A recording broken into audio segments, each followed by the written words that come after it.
ভিডিওটি junior homeopathic চিকিৎসক বন্ধুদের দেখানোর জন্য এবং শেখানোর জন্য।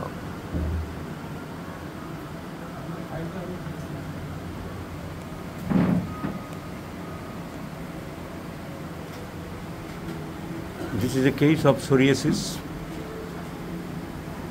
This is a case of psoriasis. আমি দূর থেকে দেখাচ্ছি, মুখে দেখা যাচ্ছে সাদা আবর্তি হয়ে আছে। এই পেশেন্ট এসেছিল আগে আমার কাছে, সাপ্রেশন অফ স্কিন ডিজিজ ছিল, প্রচুর পরিমাণে সাপ্রেশন হয়েছিল, স্টেরয়েড অয়েন্টমেন্ট পড়েছিল, কিন্তু কেস হিস্ট্রিতে পাওয়া যাচ্ছিল টিউবারকুলিনাম বা ব্যাসিলিনাম দিতে হবে। সর্দি কাশি প্রায় লাগে, প্লাস অন্যান্য আরও সিমটম ছিল। ডিজায়ার ফর মিট, মাংস ভালোবাসে। তাহলে পরে দেবো বলে ঠিক করে রেখেছিলাম এবং প্রথমবারে সালফার দিয়েছিলাম, ব্রিমস্টোন। এই যে প্রেসক্রিপশান, ব্রিমস্টোন 1-3 দিয়েছিলাম সকালে একবার করে।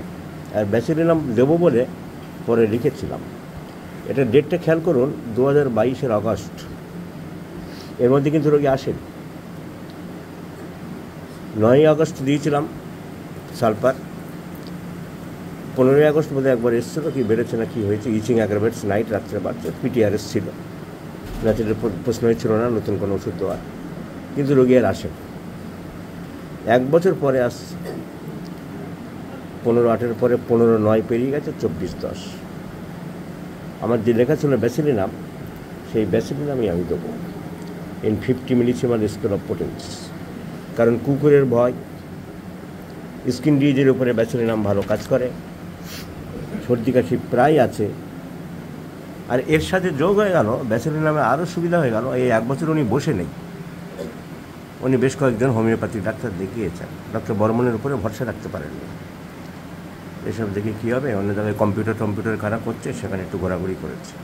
তাহলে এইটাই আরেকটা পজিটিভ সিমটম পেয়ে গেলাম, যে চেঞ্জেবিলিটি অফ দ্য মাইন্ড। এর আগেও লেখা ছিল great চেঞ্জেবিলিটি of the mind. So Bacillinum is the choice of medicine. যদি রোগী কন্টিনিউ করে তাহলে দেখা যাবে, কিন্তু সিলেক্টেড মেডিসিন ইজ ব্যাসিলিনাম।